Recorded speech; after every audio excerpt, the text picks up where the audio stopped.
El error en la geometría. Hace 3 días que no duermo más de 1 hora seguida. No por insomnio, sino porque cada vez que cierro los ojos, la imagen de ese rincón de la casa se reproduce en mi mente y el miedo me golpea el pecho tan fuerte que no me deja respirar. No sé qué demonios es lo que viví, ni cómo lo voy a explicar, pero si no lo escribo, siento que me voy a volver loco. Lo estoy escribiendo aquí porque sé que, de algún modo, en este agujero negro de Internet, alguien lo leerá y quizás, solo quizás, entenderá que no me lo estoy inventando. Me mudé a finales de marzo. Una casa antigua en las afueras, heredada de un tío abuelo al que apenas conocí. Un chollo, si consideramos lo que cuesta el metro cuadrado ahora. Era vieja, claro, con ese olor a polvo rancio y humedad que solo tienen las casas que han permanecido cerradas durante décadas, pero estructuralmente parecía sana. Soy ingeniero civil. Sé de estructuras. Y esa es la parte que me está volviendo loco, yo sé de estructuras, y esta casa desafía toda lógica física que he estudiado. El problema empezó con las reformas. Yo planeaba hacer la mayoría del trabajo yo mismo para ahorrar. Necesitaba cambiar los marcos de las ventanas y rehacer la distribución eléctrica. El primer día, mientras hacía un croquis de la planta baja para planificar el cableado, noté la primera anomalía. Algo minúsculo, tan insignificante que lo borré mentalmente como un error de medición. La fachada principal, según los planos catastrales y mi propia cinta métrica, mide exactamente 10.5 metros de ancho. Larga y estrecha. Al medir las habitaciones interiores que daban a esa fachada, encontré una discrepancia. El dormitorio principal medía 4 metros. El baño contiguo, 2.5 metros. El pequeño pasillo de distribución, 1 metro. Y la segunda habitación, 3.2 metros. Sumemos, 4 más 2.5 más 1 más 3.2. Eso da 10.7 metros. Me quedé mirando la libreta. ¿7 metros? La casa solo mide 10.5 metros de ancho. Debo haber medido mal el pasillo, pensé. Los pasillos son estrechos y oscuros, fáciles de medir mal. Repetí la medición del pasillo 3 veces. No, era exactamente 1 metro. Volví a medir el ancho total de la casa, de punta a punta, por fuera. 10.5 metros, ni 1 centímetro más ni menos. Recorrí los cuartos. Miré las paredes. No había ningún hueco visible, ningún armario empotrado gigantesco que se tragara la diferencia. Era imposible. Mis cálculos sumaban 20 centímetros más de espacio interior del que existía en el exterior. Es como si 20 centímetros de la casa hubieran sido creados de la nada. Los ignoré. Pensé en un error de fábrica en los planos originales o en un muro de carga que no era perfectamente recto, aunque eso no explicaba cómo el interior era más grande que el exterior. Dejé la libreta y me fui a trabajar en el sótano. El sótano es claustrofóbico, de techos bajos y piso de tierra apisonada. Es ahí donde se encuentra la sala de servicios, una pequeña habitación de ladrillo, sin ventanas, donde está la caldera antigua. El acceso es a través de una puerta de madera muy gruesa, ubicada al final del pasillo del sótano. Esta puerta siempre me dio mala espina. No por lo vieja, sino por la sensación de densidad que emanaba. Era como si el aire detrás de ella fuera más pesado, inmóvil. Durante la primera semana, intenté entrar varias veces, pero el pomo de metal estaba oxidado y atascado. Lo engrasé, pero el cerrojo se negaba a ceder. Me centré en la fontanería del piso superior, dejando la caldera para más tarde. La noche del pasado martes, estaba cenando fideos instantáneos cuando escuché el primer sonido claro. Un clic seco y sordo, proveniente de abajo. Demasiado fuerte para ser una tubería enfriándose. Era el sonido inconfundible del cerrojo de la puerta de servicios desenganchándose. Dejé los fideos. Me armé con una linterna y mi martillo de demolición, solo por si acaso, y bajé lentamente las escaleras. El sótano estaba en silencio, más frío de lo habitual. Al llegar al final del pasillo, la luz de la linterna se detuvo en la puerta de servicios. Estaba abierta. Solo un par de centímetros, Lo suficiente para ver una franja de oscuridad absoluta que parecía absorber la luz de la linterna en lugar de reflejarla. Mi corazón empezó a latir con esa urgencia estúpida de la adrenalina. Yo había dejado esa puerta atascada, firmemente cerrada. Me acerqué con cautela, sintiendo que el aire se volvía no solo frío, sino muerto, estancado, con un leve pero persistente olor a algo que no sabría describir. No era moho, ni óxido. Era un aroma metálico y terroso, como si alguien hubiera estado removiendo tierra fresca, pero mezclado con algo dulce, casi repugnante. Empujé la puerta con el pie. El crujido de las bisagras resonó en el sótano silencioso. La linterna reveló la sala de servicios. Estaba tal y como la imaginé, sucia, polvorienta, la caldera oxidada en el centro. Pero al fondo de la pequeña habitación, había una pared diferente. El resto de la sala estaba hecho de ladrillo visto, pero la pared del fondo, la que daba a la tierra, según la planta, era de hormigón desnudo, tosco. Y esa pared tenía una grieta. No una grieta de asentamiento, era una hendidura oscura, perfectamente vertical, de unos 2 metros de largo. Parecía una cicatriz vieja en la piel del hormigón. Y lo que es peor, desde esa grieta parecía emanar la única fuente de luz del cuarto. No era luz. Era un brillo muy tenue, un resplandor blanquecino y enfermizo, como el que da una bombilla fundida. Me acerqué más, con el martillo levantado. La sala de servicios era pequeña. Debería medir, como mucho, 2 metros de ancho. Pero mientras caminaba hacia la pared agrietada, sentí que la caminata se alargaba. No era solo mi imaginación asustada, mis pasos me decían que había recorrido más de 2 metros, y aún no había llegado a la pared. Saqué la cinta métrica del bolsillo, sin bajar el martillo. Estaba temblando. Si la casa tenía un error de geometría de 20 centímetros en el piso de arriba, ¿qué demonios pasaba aquí abajo? Pegué el cero de la cinta a la pared de ladrillos y avancé hacia el hormigón agrietado. 2 metros, 2 metros y medio, 3 metros. La cinta se estiró. No me detuve. 4 metros. Imposible. La sala de servicios estaba dentro de la huella de la casa, que, recordémoslo, solo mide 10.5 metros de ancho en total. Y esta habitación, que debía ser un cubículo pequeño, ya medía 4 metros solo en su longitud. ¿Dónde estaba metida? ¿Cómo se había estirado el espacio? Finalmente llegué a la pared de hormigón. El brillo blanco era más intenso y el olor metálico y dulce, más fuerte. Puse la punta de la cinta métrica contra la pared. Justo en ese momento, desde la grieta vertical, escuché un sonido. No era un rasguño, ni un golpe. Era como un resoplido. Un aliento húmedo y grave. Mi corazón dejó de latir. Me quedé inmóvil, mirando fijamente la grieta. El resplandor blanco pareció pulsarse. Y entonces, sentí algo. Algo que nunca olvidaré. Algo se movió detrás de la pared. No un ratón, ni una vibración estructural. Fue la sensación inconfundible de una masa grande, pesada y orgánica, presionando lentamente contra el hormigón, tratando de encontrar el camino a través de la grieta. El cemento bajo la punta de mi cinta métrica gimió. Y justo antes de que mi cerebro activara el modo pánico y me hiciera huir, noté que en la superficie de la pared, justo a la altura de mi pecho, había marcas. No eran grafitis. Eran incisiones talladas profundamente en el hormigón, formando un patrón repetitivo. Eran símbolos, como un alfabeto quebrado y antiguo, organizados en círculos imperfectos.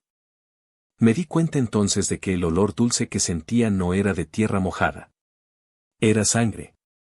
Y esos 20 centímetros extra de espacio que la casa se había robado del universo, creo que sé dónde los había metido. Supe en ese instante que no había que pensar, solo correr. Pero el pánico no es rápido, es viscoso y me atrapó justo cuando di media vuelta. La luz de mi linterna, que había estado firme, empezó a temblar con mis manos. El aire se hizo tan pesado que cada respiración dolía. Los músculos se me tensaron tanto que el martillo de demolición parecía plomo. Esa caminata de vuelta, que en la realidad euclidiana debería haber sido de 2 pasos, se sintió como atravesar un campo de fútbol bajo el agua. Me estaba moviendo, pero el fondo de la sala de servicios no se alejaba a la velocidad correcta. Sentía una presión física, como si el espacio se estuviera compactando detrás de mí, empujándome hacia la pared agrietada. Escuché el sonido otra vez, pero esta vez fue diferente. No fue un resoplido, fue un deslizamiento. Como si algo viscoso y enorme se estuviera arrastrando lentamente sobre la cara interior del hormigón. El gemido del cemento se hizo más fuerte, y por el rabillo del ojo, vi como la línea vertical que yo había confundido con una simple grieta empezaba a ensancharse mínimamente, mostrando más de ese resplandor blanco enfermizo. Salí de ese cubículo que ya no era un cubículo, cerré la gruesa puerta de madera con un golpe seco y busqué el cerrojo oxidado. Lo golpeé con el martillo hasta que el pasador se metió a medias en el agujero, forzándolo con toda la fuerza que mi cuerpo tembloroso podía reunir. No sé si ese pedazo de hierro podría contener lo que fuese que había allí, pero la ilusión de seguridad me devolvió una pizca de cordura. Subí las escaleras del sótano de 3 en 3, sin mirar atrás. Llegué a la sala de estar, encendí todas las luces de la casa y me desplomé en el sofá, respirando de forma entrecortada. El olor. Ese olor dulce y metálico, a sangre vieja, se había quedado impregnado en mi ropa. ¿Qué carajos era esa cosa? ¿Y qué eran esos símbolos? Mi mente, entrenada en la lógica rígida de la ingeniería, se negaba a aceptar lo que mis ojos habían visto y mis oídos oído. Pero los números no mienten. 10.5 metros fuera. 10.7 metros dentro. 20 centímetros robados. Y en el sótano, una habitación que se estiraba hasta los 4 metros donde solo cabían 2. Empecé a buscar en las cajas de mi tío abuelo, Elías. Nunca leí sus diarios, los consideré basura de viejo excéntrico. Pero si alguien tenía que saber sobre la geometría imposible de la casa, era el hombre que había vivido y muerto entre esas paredes. Encontré 3 cuadernos viejos, con tapas de cuero gastado y páginas amarillentas, escondidos en un falso fondo de un cajón de la biblioteca. La letra de Elías era pulcra, pero los garabatos y dibujos que acompañaban el texto eran frenéticos. Los primeros cuadernos hablaban de temas normales, pero el tercero, el más reciente, era una espiral descendente hacia la locura. No eran diarios, sino bitácoras de observación. Asterisco, 19 de octubre. Ha vuelto a respirar. Las paredes están frías. Parece estar demandando más espacio. La línea se ha movido 1 milímetro. Si sigue así, la fachada se deformará en menos de una década. Los sellos deben resistir, por el amor de Dios. Asterisco. ¿Sellos? ¿Se refería a esos símbolos grabados en el hormigón? Busqué dibujos de esos patrones. Efectivamente. En una página había un esquema complejo, con dibujos detallados de los círculos imperfectos y los caracteres quebrados. Elías los llamaba glifos de contención. El texto explicaba la anomalía con una jerga que me heló la sangre. Elías no creía en lo paranormal, creía en la física desviada. Según él, la casa se había asentado sobre un punto de quiebre dimensional, un nudo, que, al activarse, permitía que la estructura tomara prestado espacio de una realidad adyacente, una realidad que él solo se atrevía a llamar, el vacío gris. Pero el espacio prestado venía con un inquilino. O más bien, con un residente. Asterisco, ese parásito de la geometría es lo que llena el excedente. No es un espíritu ni un demonio. Es la manifestación de lo que queda del vacío gris cuando se le niega la forma tridimensional. Lo contuve en el cuarto de la caldera. Los 20 centímetros que faltan en el piso de arriba, 10.7 metros interiores vs 10.5 metros exteriores, son la energía que necesita para mantener su masa. Es el precio del alquiler y el precio del confinamiento. Si la casa se normaliza, si los espacios se alinean, significará que ha escapado y la casa se habrá convertido en una extensión de su anatomía. Asterisco. Dejé el cuaderno. Mi respiración se aceleró de nuevo. La casa no estaba encantada. Estaba infectada. Y mi tío abuelo, en lugar de demolerla, había optado por mantener el equilibrio de esa cosa con una especie de sacrificio arquitectónico. Eran las 4 de la mañana. La adrenalina me estaba carcomiendo. Tenía que volver a medir. Tenía que comprobar si la geometría seguía desordenada, o si la cosa, después de ese resoplido, había empezado a reclamar su espacio de vuelta. Bajé de nuevo al sótano, esta vez con una linterna más potente y un miedo más frío y enfocado.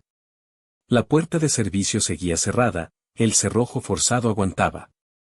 Me arrodillé y pegué la oreja a la madera gruesa. Silencio. Un silencio que no era tranquilizador, sino opresivo.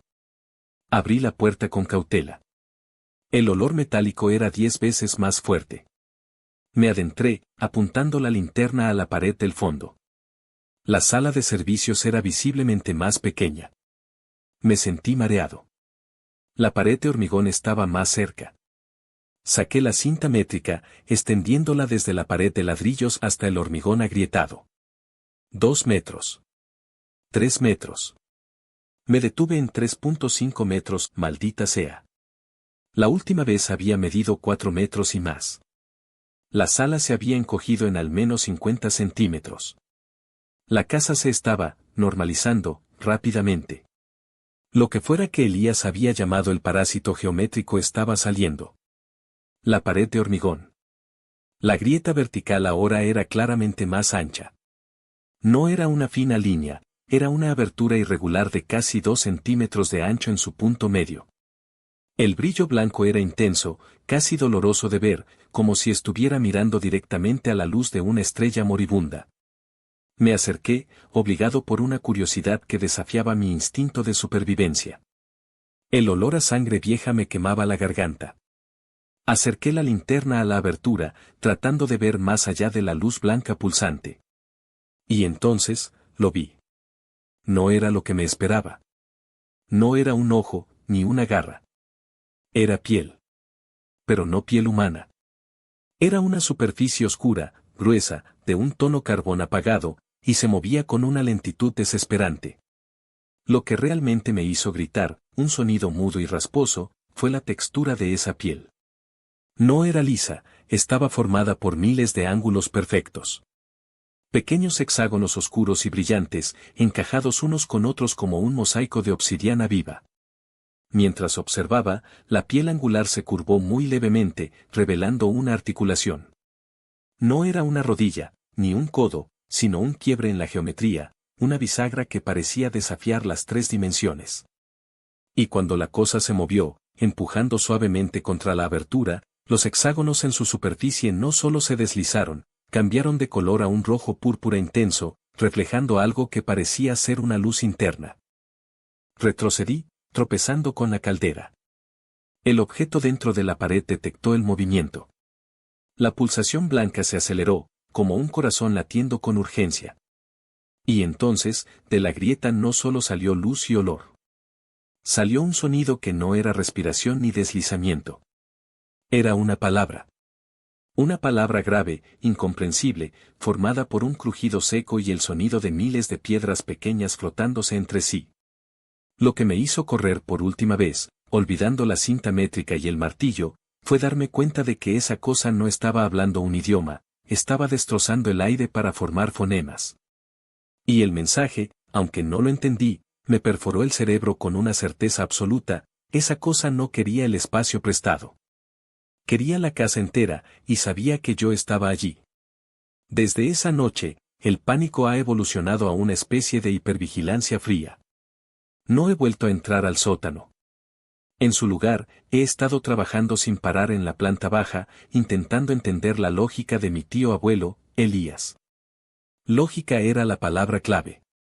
Él era un hombre de ciencia, no de ocultismo. Y si había sellado algo, tenía que haber un mecanismo, un plan de contingencia. Volví a la libreta donde registré la anomalía original, el exceso de 20 centímetros en la suma de las habitaciones. Elías decía que ese espacio extra era la energía que mantenía a la criatura confinada.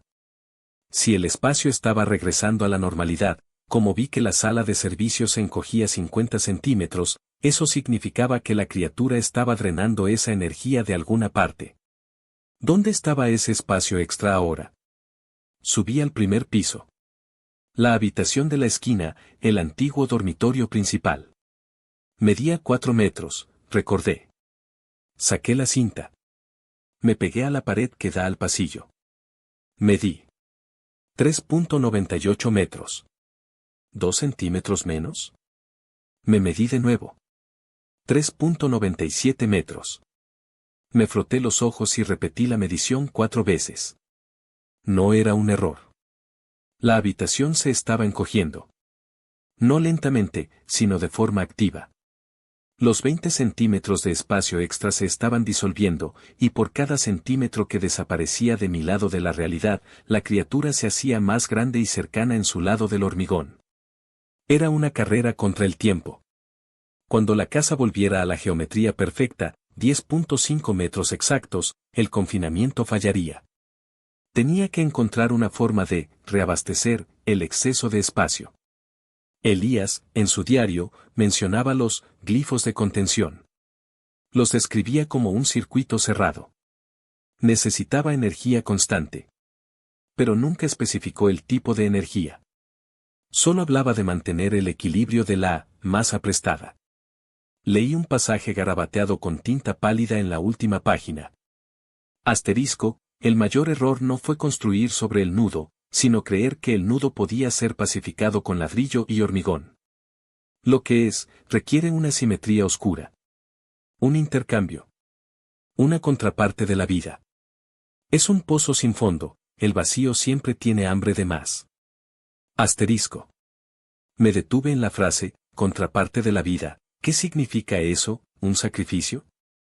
Imposible, Elías no era un chamán, era un ingeniero. Pero entonces, recordé algo más. Algo que mi madre me había contado sobre mi tío abuelo. Mi tío abuelo Elías no murió por causas naturales. Se suicidó. Lo encontraron en su cama, con una nota de disculpa y una llave en la mano. La policía lo catalogó como depresión senil. Pero la llave nunca apareció, solo la mención en el informe. Revisé la sala de estar de nuevo, buscando esa llave. Un pequeño cofre, una caja de seguridad. Algo que necesitara esa llave para abrirse. Detrás de la chimenea, encontré un pequeño hueco en la pared, oculto por un panel falso de madera. Dentro, no había un cofre, sino una caja metálica sellada. La abrí con el martillo. Dentro, había una carta dirigida a mí, aunque yo nunca conocía a Elías, y un frasco de cristal pequeño y viejo, del tamaño de un puño. Estaba lleno de un líquido denso, color ámbar, que brillaba débilmente. Leí la carta con manos temblorosas. No era una disculpa, era una confesión técnica. Asterisco querido sobrino, si es que lo lees. Asterisco la casa es una trampa que he mantenido cerrada durante 40 años. La criatura, la llamo, trazador, no necesita sacrificios de sangre ni rituales. Necesita tiempo y geometría desordenada. Los glifos no la sellan, solo la ralentizan. Para que los glifos funcionen, deben ser continuamente alimentados con masa. Cuando empecé a fallar, necesité un método más eficiente, más contenido, asterisco. Asterisco lo que hay en el frasco no es veneno. Es la esencia de una vida, destilada y estabilizada. Yo mismo soy su fuente. Cuando comprendí que la única forma de detener el trazador era creando una geometría que él no pudiera consumir rápidamente, usé mi propia masa biológica para generar el desequilibrio dimensional. Los 20 centímetros extra de espacio no son un error de la casa. Son lo que queda de mí después del proceso. Es mi esencia vital la que está sosteniendo los sellos, asterisco. Asterisco la clave que tenía en la mano el día que morí no era para una caja fuerte, era para cerrar el circuito. Si has encontrado esta caja, significa que el trazador está consumiendo los últimos restos de mi sacrificio. La casa se está encogiendo.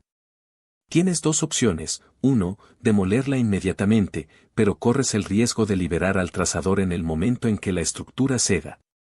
2, alimentar el circuito. Necesitas recargar la geometría con una nueva fuente de masa biológica concentrada. Si lo haces, el trazador volverá a quedar encerrado y los espacios se expandirán de nuevo. Asterisco. Asterisco sobrino, tienes que entender que el trazador siempre tiene hambre. Elías, asterisco.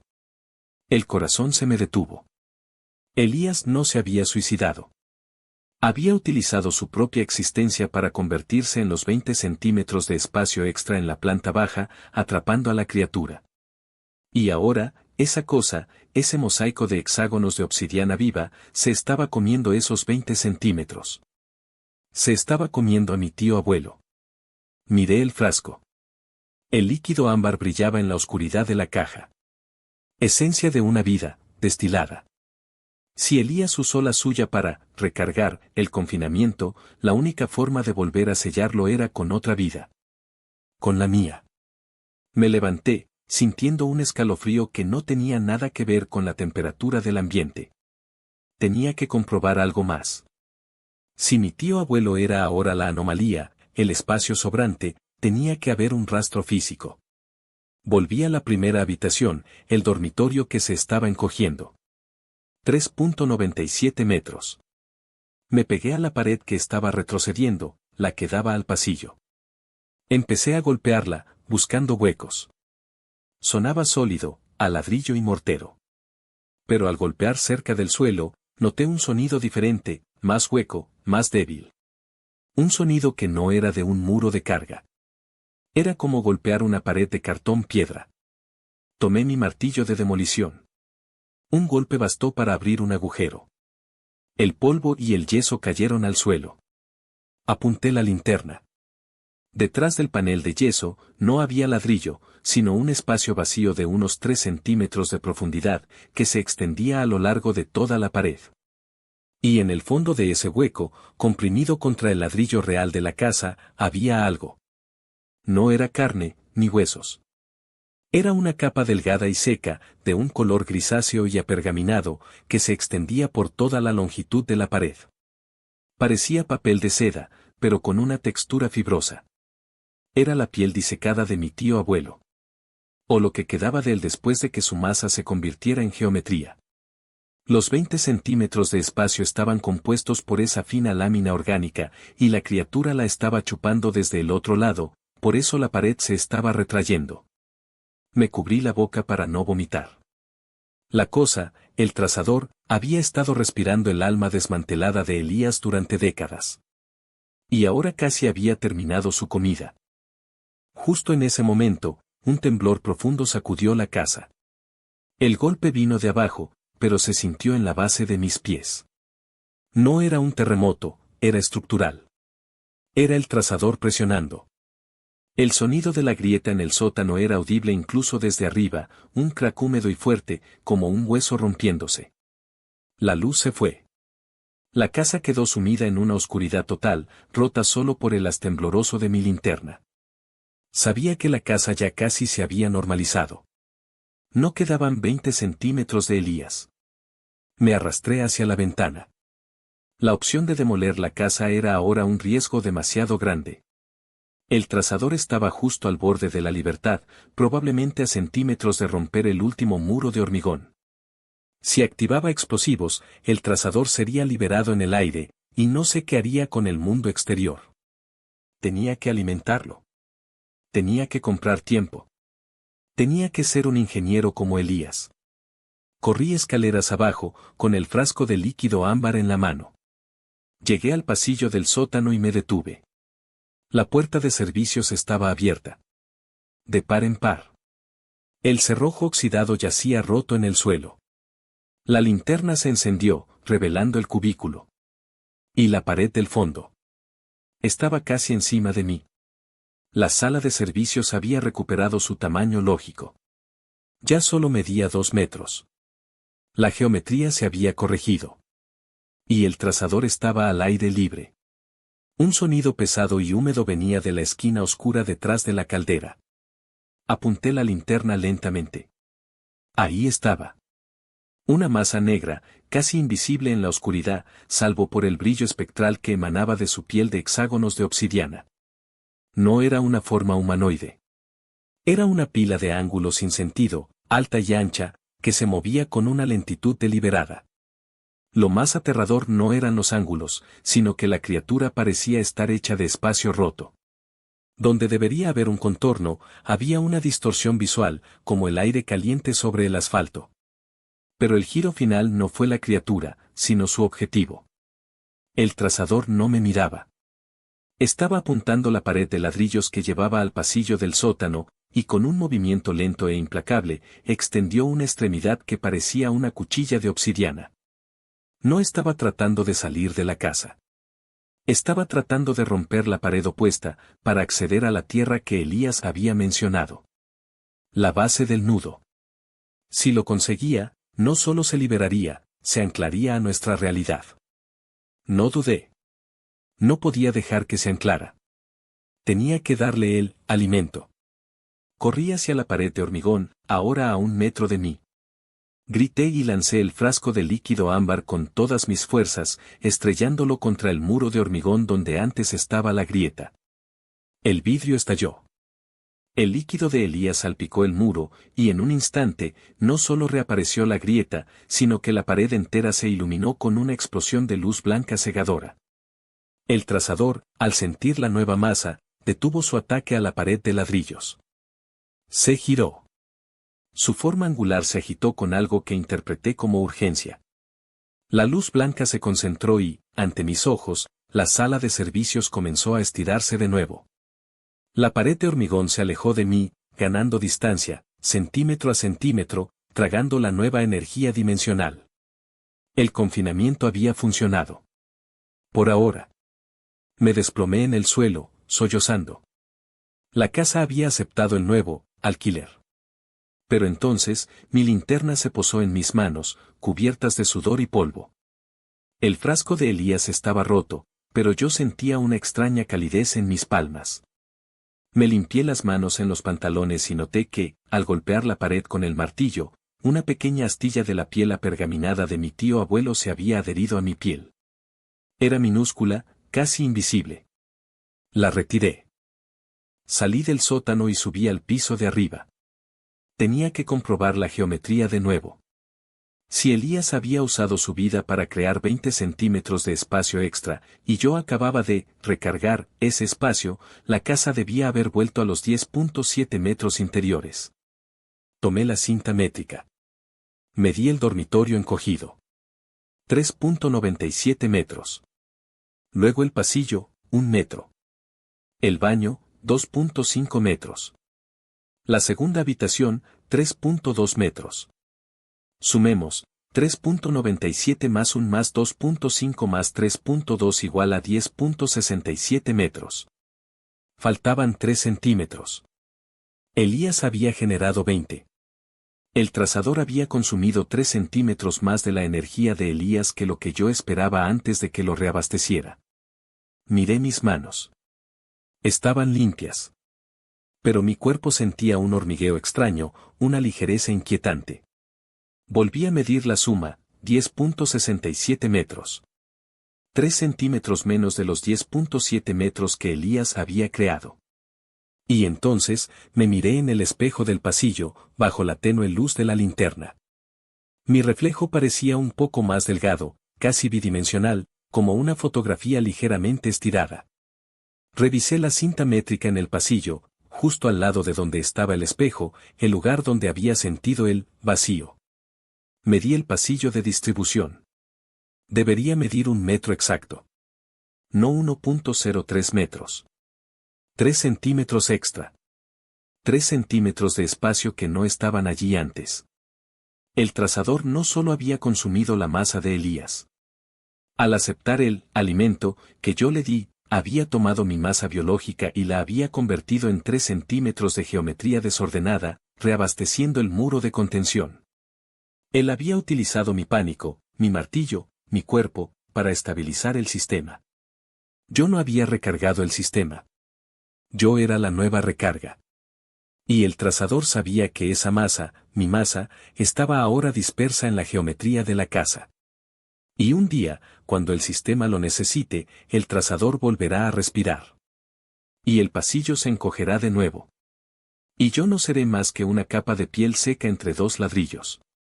Síguenos para más historias.